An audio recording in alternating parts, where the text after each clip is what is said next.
안녕하세요. 몽키부동산입니다. 요즘 상담하다 보면 이런 질문 정말 많이 받습니다. 집값 더 떨어지는 건 아니에요? 양도세 82.5%라던데 옥정 지금 들어가도 되는 시점일까요?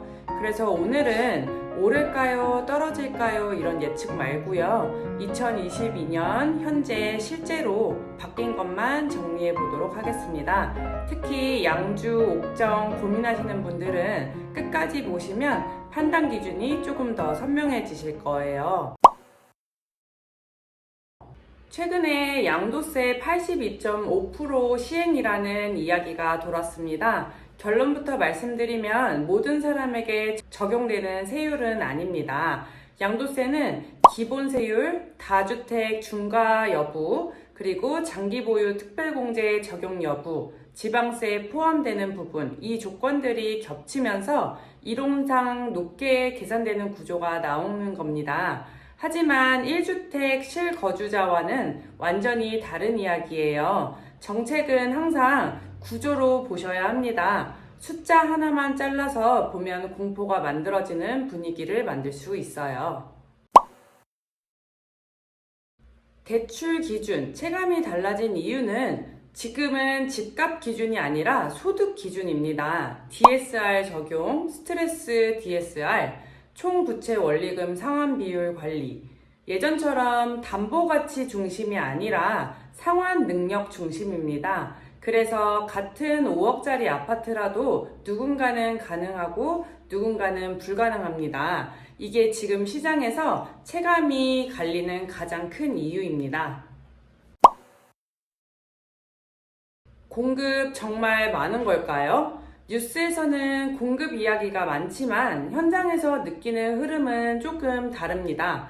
최근 몇 년간 착공 자체가 줄어들었어요. 이 말은 2년에서 3년 뒤 입주 물량이 오히려 감소할 가능성이 높다는 뜻입니다. 특히 양주시, 그 중에서도 옥정 신도시는 예전처럼 대규모로 한 번에 쏟아지는 구조와는 다릅니다. 그리고 더 중요한 건 전세 월세 매물이 빠르게 줄어들고 있다는 점이에요. 전세 선택지가 줄어들면 결국 일부 수요는 매매로 움직이게 되어 있습니다. 그래서 지금은 공급이 많아서 위험하기보다는 앞으로의 공급 공백을 어떻게 볼 것인가가 더 중요한 구간입니다. 시장은 공급이 줄어들기 시작할 때 조용히 분위기가 바뀌는 경우가 많습니다. 그래서 옥정은 어떻게 봐야 할까요? 옥정 어디가 탑티어인가요? 어디가 더 오를까요? 이 질문 정말 많습니다. 그런데 옥정 신도시 안에서도 가격이 갈리는 이유는 분명합니다. 첫 번째는 역 접근성, 도보권인지, 초중학교 거리, 그리고 상업시설, 병원 밀접도 가까운지요. 그리고 1000세대 이상 대단지 여부, 연식 차이, 그리고 향후 개발 예정지와의 거리. 이 요소들이 실제 거래에 영향을 줍니다. 예를 들어 대단지면서도 초등학교가 가깝고 상권이 이미 형성되어 있는 곳은 조정장이 와도 거래가 먼저 붙는 편입니다. 반대로 세대수가 적고 생활 인프라가 덜 갖추어져 있는 곳들은 회복 속도가 느릴 수밖에 없어요. 그래서 많이 오를 곳보다 중요한 건 하락장이 와도 버틸 수 있는 위치인가입니다. 실거주라면 거주 만족도는 기본이고요. 투자 관점이라면 환급성을 보셔야 합니다.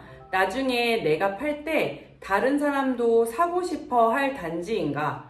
이 질문이 가장 현실적인 기준입니다.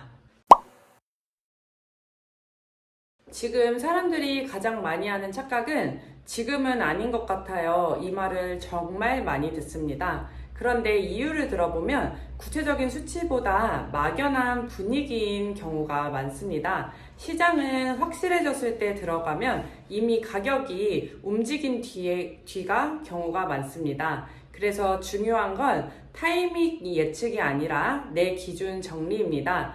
몇 년을 거주할 것인지, 대출 감당이 가능한지, 생활이 흔들리지 않는지, 이게 정리되지 않으면 어떤 뉴스가 나와도 불안해집니다.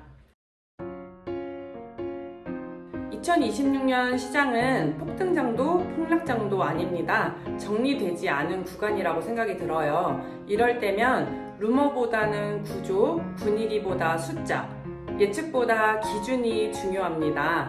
양주, 옥정 아니면 타 지역도 고민 중이시라면 오를까요? 대신에 내 소득이 맞는지, 몇 년 거주할 것인지, 공급 흐름은 어떤지 이걸 먼저 보셔야 합니다.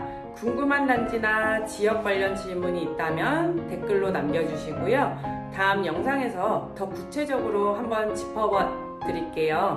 구독, 좋아요, 알림 설정까지 부탁드리고요. 다음에도 유익한 영상으로 또 만나요. 안녕.